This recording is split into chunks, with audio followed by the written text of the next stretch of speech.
مولانا محمد وعلى آله وأصحابه وسلم اے حبیب کبریا تم پر سلام اے ہمارے دل ربا تم پر سلام اے حبیب کبریا تم پر سلام اے ہمارے دل ربا تم پر سلام دل صدا کہتا رہا تم پر سلام اے ہمارے دل ربا تم پر سلام مسجد اقصی میں جملہ انبیاء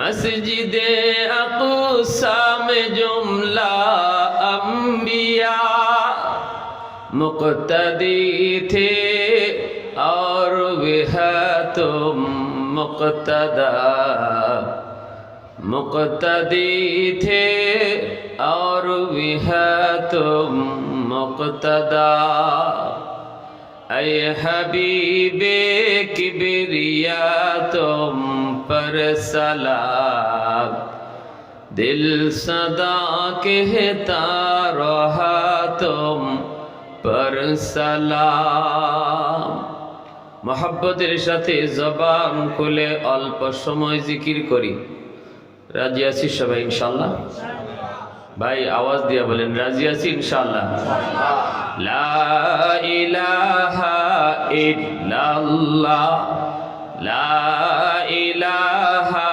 ইল্লাল্লাহ জোরে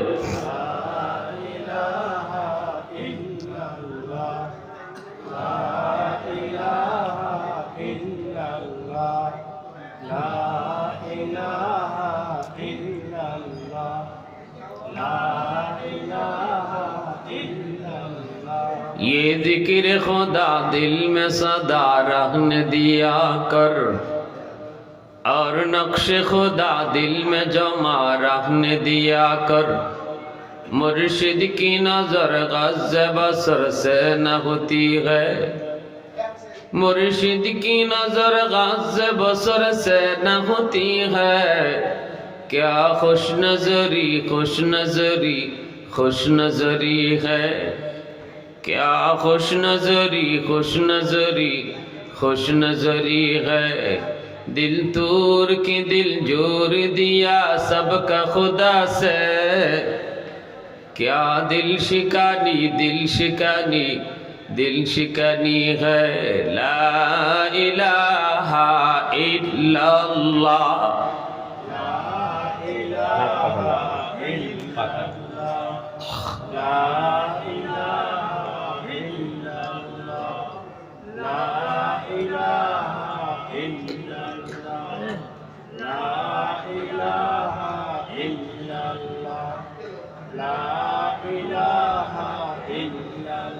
لا इलाहा इल्लल्लाह मुहम्मदुर रसूलुल्लाह जुरे सुरे बोली सल्लल्लाहु अलैहि वसल्लम ঐতিহ্যবাহী দারিয়াপুর তাজবিদুল কোরআন হাফিজিয়া ফুরকানিয়া মাদ্রাসার উন্নতি কল্পে আজকের বিরাট ইসলামী জলসার সম্মানিত সদরি ইজলাস সভাপতি সাহেব প্রধান অতিথি বিশেষ অতিথি এবং আমার আগে যিনি বয়ান পেশ করলেন জননন্দিত মুফাসসিরে কুরআন হযরত মাওলানা মোহাম্মদ মোশাররফ হোসেন সাহেব হাফেজ মাওলানা আইনুল হক সাহেব উপস্থিত মুরব্বিয়ানে আযম কলিজার টুকরা যুবক पर्दार आड़ाले पर्दानिशीन मा ओ बोनेरा मुआज्जद हाजिरिन আমরা একটা দ্বীনী প্রতিষ্ঠান মাদ্রাসার উদ্যোগে মাহফিলে বসছি। এই শিক্ষা প্রতিষ্ঠানে দুনিয়ার কোনো মানুষের কালাম পড়ানো হয় না। এখানে যার কালাম, যার কথা পড়ানো হয় তিনি কে? আল্লাহ, আমাদের খালিক, আমাদের মালিক, যিনি, তার কথাই এখানে পড়ানো হয়। আর আদর্শ শেখানো হয় কার? পৃথিবীর শ্রেষ্ঠ আদর্শের মূর্ত প্রতীক আমার আপনার নবী, রহমতের নবী, সরওয়ারে দু জাহান, সৈয়দুল কৌনৈন নবী মুহাম্মদুর রাসূলুল্লাহ সাল্লাল্লাহু আলাইহি ওয়াসাল্লামের আদর্শ এই মাদ্রাসায় শেখানো হয়। কোন নেতার আদর্শও পড়ানো হয় না, কোন নেত্রীর আদর্শও বোঝানো হয় না, ঠিক না? আদর্শ যা শেখানো হয় মুহাম্মদুর রাসূলুল্লাহর আদর্শ শেখানো হয়। আমার নবীর আদর্শ, আমার নবীর আখলাক, আমার নবীর চরিত্র এত সুন্দর ছিল, আল্লাহ কসম খায়া বলছেন ইন্নাকা আলা খুলুকিন আযীম, ইন্নাকা লাআলা খুলুকিন আযীম। আল্লাহ বলে আমি কসম খায়া বললাম বন্ধু, তোমাকে আমি সর্বোত্তম চরিত্রের অধিকারী বানাইছি।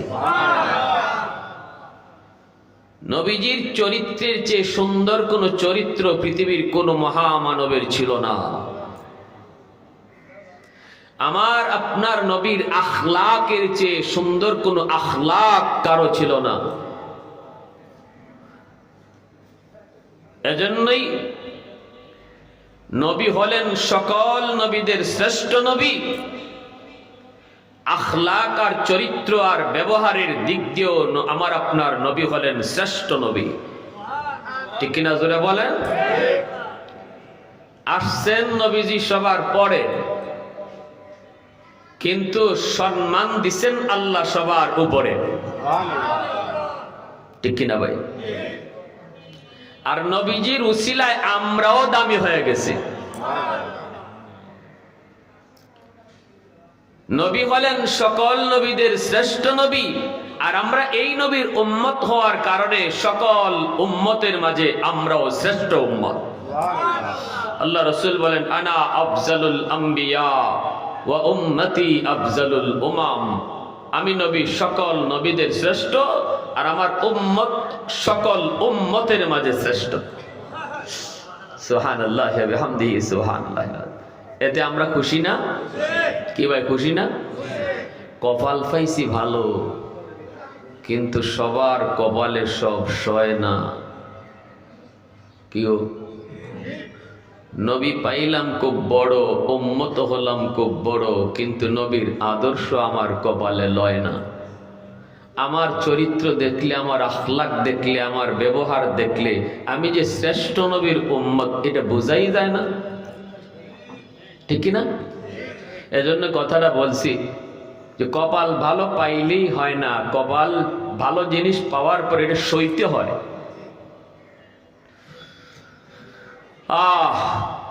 আজকে মুসলমান যুবক তার ফ্যাশন, তার কালচার আমদানি করে আমেরিকা থেকে, ইউরোপ থেকে। চুল কিভাবে কাটবে সেটা ফলো করে মেসির দিকে, নেইমারের দিকে। অথচ তার নবী পৃথিবীতে আসছেন শ্রেষ্ঠ আদর্শ আর নমুনা লইয়া, ঠিক না? আমার নবীর উম্মত হওয়ার জন্য, আমরা নবীর যে উম্মত, এই উম্মত হওয়ার জন্য বনি ইসরাইলের সকল নবী আবদার করছে, কিন্তু আল্লাহ কোন নবীর আবদারকে কবুল করে নাই। মুসা নবী কইছে, আল্লাহ তোর পাহাড়ে এসে তোমার সাথে কথা বলতেছি, মালিক তুকাল্লিমু মাই হাল তুকাল্লিমু আহাদান গায়রি। আল্লাহ আমার সাথে যেভাবে তুমি কথা বলো, আমি ব্যতীত আর কারোর সাথে কি এভাবে কথা বলবে? আল্লাহ তখন বলেছিল, মুসা তুমি কোথায় আর আমি কোথায়? মুসা কয়, আল্লাহ আমি তো তুর পাহাড়ের নিচে আর তুমি তুর পাহাড়ের উপরে। আল্লাহ বলে, এতটুকুই শুধু না, বাইনি ওয়া বাইনাকা হিজাব। মুসা তোমার মাঝে আর আমার মাঝে একটা পর্দা আছে, আমি পর্দার এই প্রান্তে, তুমি ওই প্রান্তে। কিন্তু সাইয়াতি উম্মাতুন, ভবিষ্যতে একটা উম্মত আসতেছে যে উম্মতের সাথে আমি আল্লাহ কথা বলবো, অথচ মাঝখানে কোনো পর্দা থাকবে না। মুসা নবীকে আল্লাহ সে কোন উম্মত? আল্লাহ বলে উম্মতে আহমদ, উম্মতে মুহাম্মদ, আমার বন্ধু মুহাম্মদুর রাসূলুল্লাহর উম্মত। বাইনি ওয়া লাইসা বাইনি ওয়া বাইনাহুম হিজাব, আমার মাঝে আর তাদের মাঝখানে পর্দাই থাকবে না। মুসা নবীকে আল্লাহ কিভাবে কথা বলবে ওরা? আল্লাহ বলে ওরা যখন নামাজে দাঁড়াবে তখনই আমি তাদের সাথে কথা বলবো। মুসাল্লি ইউনাজি রব্বাহ, এজন্যই আল্লাহর নবী বলেন নামাজি যখন নামাজে দাঁড়ায় তখনই সে নামাজে দাঁড়ায় আল্লাহর সাথে কথা কয়। নামাজি আল্লাহর সাথে যখন কথা কয় তখন মাঝখানে কোনো পর্দা থাকে না।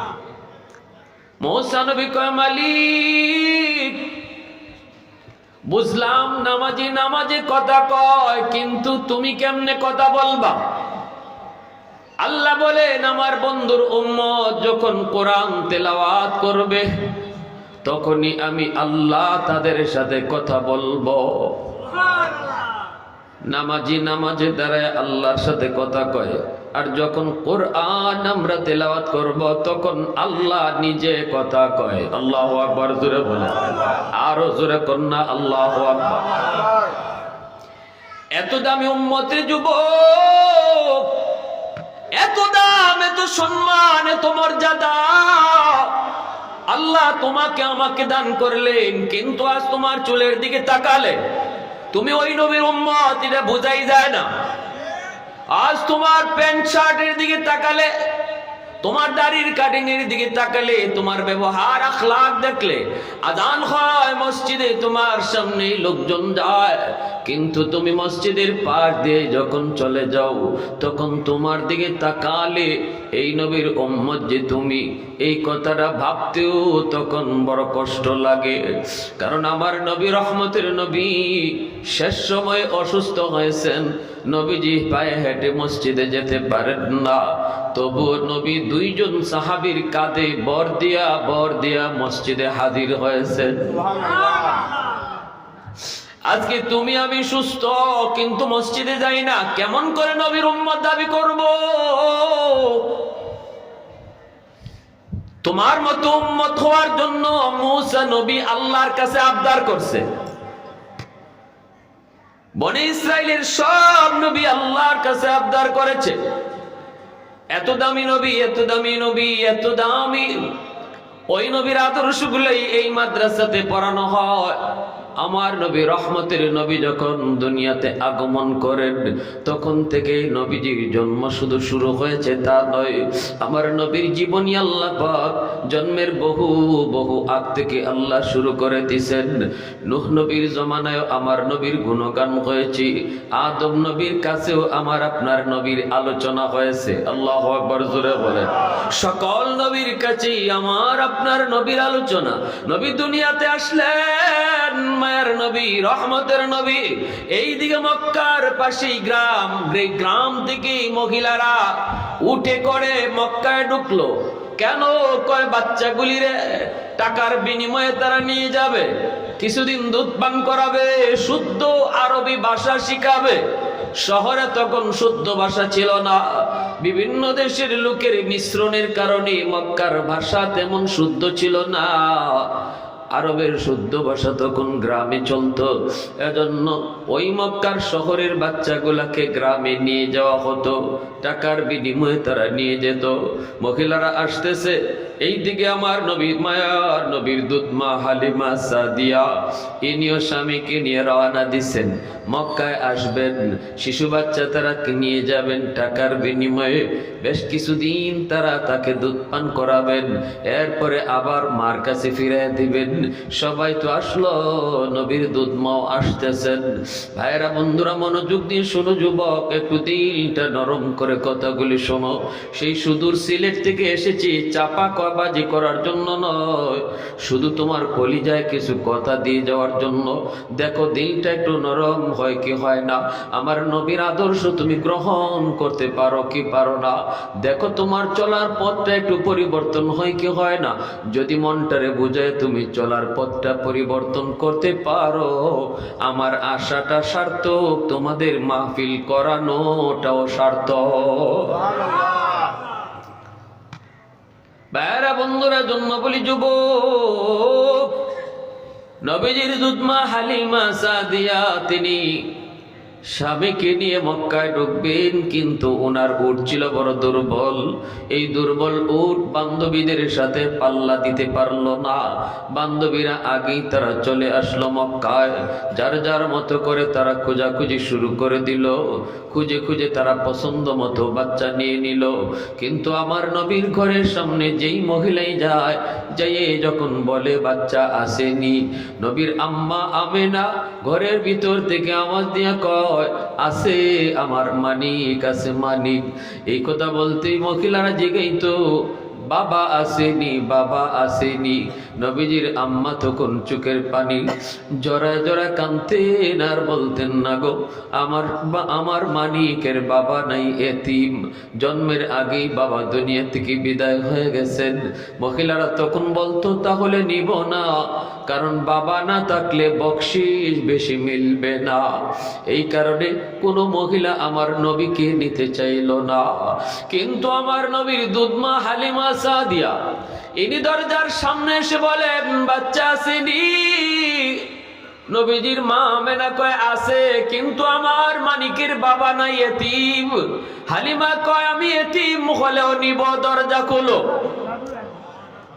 একটু জোরে কন্যা সুবহানাল্লাহ, আরো জোরে আওয়াজ দিয়া সুবহানাল্লাহ, আল্লাহু আকবার। মুসলমানের আওয়াজে আল্লাহু আকবার। বলুন তো, যেই মহিলারা আমার নবীকে এতিম জানার কারণে নিল না, এরা জিতলো না ঠকলো? জোরে কোন, জিতলো না ঠকলো? আর আমার নবীর দুধমা হালিমা সাদিয়া এতিম জানার পরেও নিলেন, ইনি ঠকলেন নাকি জিতলেন? আজ পৃথিবীর কোন মানুষ ওই মহিলাগুলির নাম জানে না। মক্কার নারীরাও জানে না, মক্কার পুরুষেরাও জানে না, যুবকেরাও জানে না, নারীরাও জানে না, যুবতীও জানে না, বাংলার মানুষও জানে না, পাকিস্তানের মুসলমানও জানে না, ভারতের মুসলমানও জানে না ওই মহিলাগুলি কারা, কেন নবীকে এতিম জানার পরেও নিল না। মহিলাগুলির নাম কি, ওদের বাড়ি কোথায় কেউ জানে না, কয় জানার প্রয়োজনও নাই। কিন্তু যদি আমার নবীর দুধমার নাম কি জিজ্ঞেস করা হয়, বাংলার মুসলমানেও বলবে, আরবের মুসলমানেও বলবে, ভারত পাকিস্তানের মুসলমানেও বলবে, হালিমা সাদিয়া। এই যুবক, আওয়াজ দাও না কেন সুবহানাল্লাহ? বোবা হয়ে বসে থাকলে চলবে? আওয়াজ দাও সুবহানাল্লাহ, আরো জোরে সুবহানাল্লাহ। আমার ভাইরা বন্ধুরা, জন্যই আমার নবীকে নিয়ে কেউ ঠকে নাই, নবীর কাছে গিয়া কেউ ঠকে নাই, নবীকে মহব্বত কইরাও কেউ ঠকে নাই, ঠিক কিনা? জোরে বলেন। নবী থেকে দূরে যারা ছিল ওরাই ঠকছে, ঠিক কিনা? মহব্বত নিয়ে নবীর দরবারে যায় নাই, নবীর দরজার পাশে গিয়ে ওরা ঠকলো, নবীর দরজার পাশে গিয়ে ওরা ঠকলো, কারণ নবীর প্রতি মহব্বত ছিল না। আর হালিমা সাদিয়া মহব্বত নিয়ে দরজার সামনে গিয়া জিতে গেছে, ঠিক না? হালিমা সাদিয়া আল্লাহর নবী, মায়ার নবীর আম্মাকে ডাক দিয়ে কই, দরজা খুলো, আমি এতিম হলো তোমার সন্তানকে আমি নেব, এক নজর শুধু আমাকে তুমি দেখাও। দরজা খোলা মাত্রই হালিমা সাদিয়া যখন ঘরের ভিতরে যায় ঢুকলেন, ঢুকে দেখেন পূর্ণিমার চাঁদের চেয়েও বেশি সুন্দর। কার চেহারা? আমার নবীর। কার চেহারা? জোরাকুন কার চেহারা? এই চেহারা তো চেহারা না, এই চেহারার সামনে তো সূর্যের আলো ফেল, এই চেহারা তো চেহারা না, এর সামনে তো চন্দ্রের আলো ফেল। এ তো এত সুন্দর, এত মায়া, এত জাদু দেখে তো তিনি অবাক হয়ে গেলেন। হালিমা সাদিয়া কই, আমি না জীবনে কত সন্তান দেখেছি, কত মানুষ দেখেছি, কত বাচ্চার চেহারা দেখেছি, আমি হালিমা জীবনে এত সুন্দর কাউকে দেখি নাই। আমেনা বলতেছে, হালিমা তুমি কেমনে দেখবা? তুমি থাকো তো গ্রামে, তুমি কেমনে দেখবা? আমি তো থাকি শহরে। এই মক্কা নগরীতে কত দেশের মানুষ মক্কায় আগমন করে। আমেরিকা, লন্ডন, ইউরোপ বিভিন্ন দেশের মানুষ মক্কায় আসে খানায় কাবা তোয়াফ করার জন্য। আমি থাকি সেই শহরে। এই শহরে থেকে কত দেশের কত শিশু দেখলাম, কিন্তু হালিমা গো, কসম খোদার, আমি আমার মালিক মুহাম্মদের চেয়ে সুন্দর কোন দেশের বাচ্চা পাই নাই। আল্লাহ পাক কয়, জিবরাইল, আমার বন্ধুর সৌন্দর্যের প্রশংসা চলছে, তুমি একটু কও।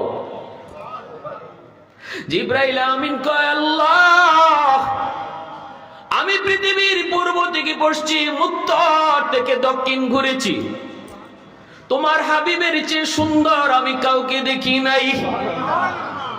আল্লাহ পাক কয়, জিবরাইল তুমি কেমনে দেখবা? আমি আল্লাহ বানাইলে তো তোমরা দেখবা।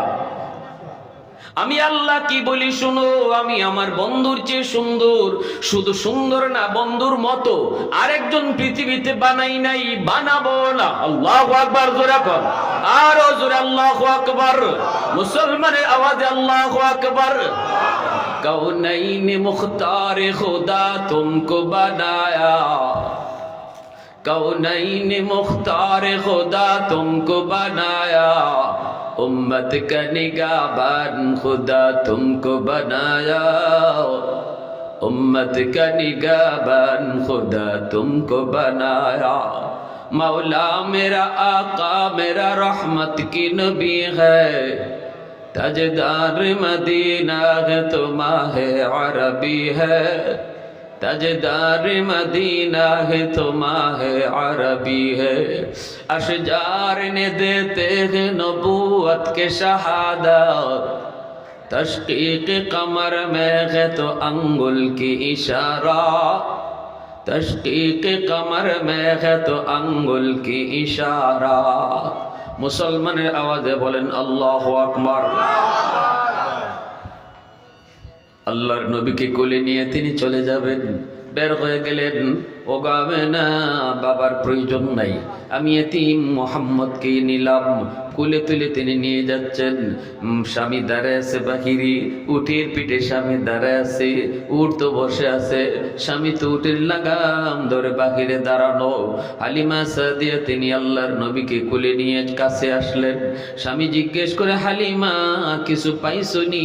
পাইছনি একটু কও। হালিমা সাদিয়া কয়, স্বামী গো, চেহারার দিকে তাকাও, চেহারা দেখলে মনে হয় দুনিয়ার সব আমরা পেয়ে গেছি।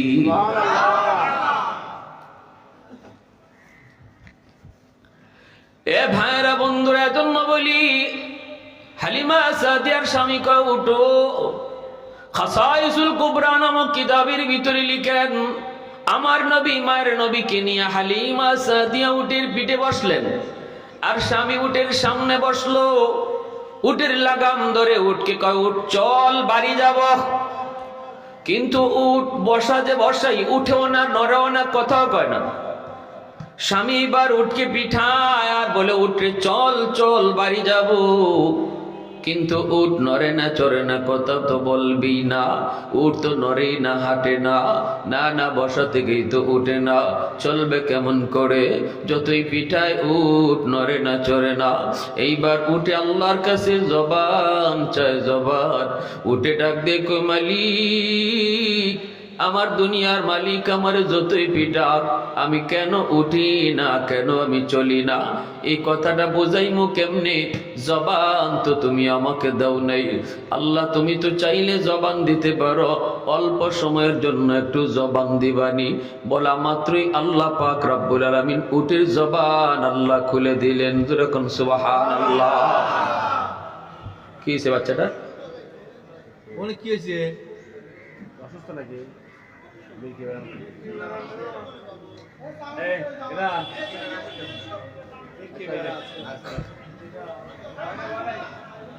বসেন। লা ইলাহা ইল্লাল্লাহ, লা ইলাহা ইল্লাল্লাহ, লা ইলাহা ইল্লাল্লাহ, লা ইলাহা ইল্লাল্লাহ লা ইলাহা ইল্লাল্লাহ লা ইলাহা ইল্লাল্লাহ লা ইলাহা ইল্লাল্লাহ। নিয়ে যান এখান থেকে বাচ্চাটারে কুলে করে নিয়ে যান। এই ভলেন্টিয়াররা কোথায়? ভলেন্টিয়ার যারা আছে বাচ্চাটারে কুলে করে নিয়ে যাও, উঠায় এখান থেকে নিয়ে যাও। আওয়াজ, এই আপনারা বসেন, এই যে আপনারা বসেন, সবাই বসে পড়েন।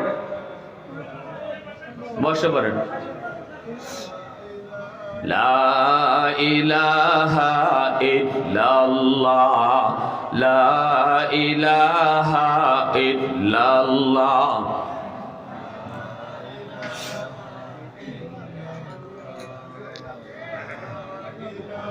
পিছনে রাখছেন কেন? আপনারা একজনে তার বাড়িতে পৌঁছায় দেন না, দুইজনে। মাহফিলের পরিবেশটা সুন্দর করেন, নষ্ট করবেন না। আপনারা মাহফিলের পরিবেশটা নষ্ট করবেন না, আল্লাহ বেজার হবে। বাচ্চাটারে দুইজন যুবক কোলে করে বাসায় নিয়ে যাও।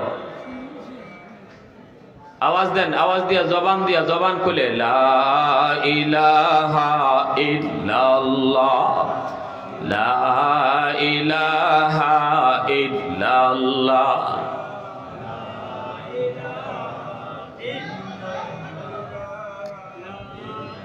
এখানে রাখলে তো হবে না, এখান থেকে নিয়ে যেতে হবে, বাহিরে নিতে হবে প্যান্ডেলের।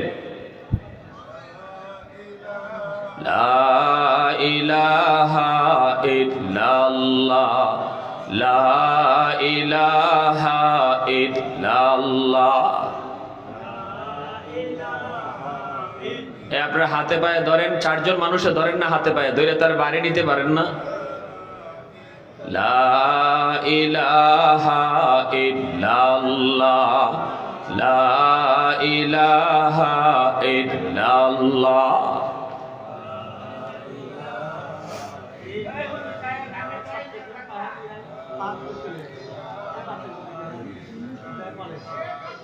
না, কেউ আসবে না। আপনারা এখানে ওকে রাখলে কেউ আসবে না, এটা যা বুঝতেছেন না আপনারা। যতই সুস্থ হোক তারা এখান থেকে সরান।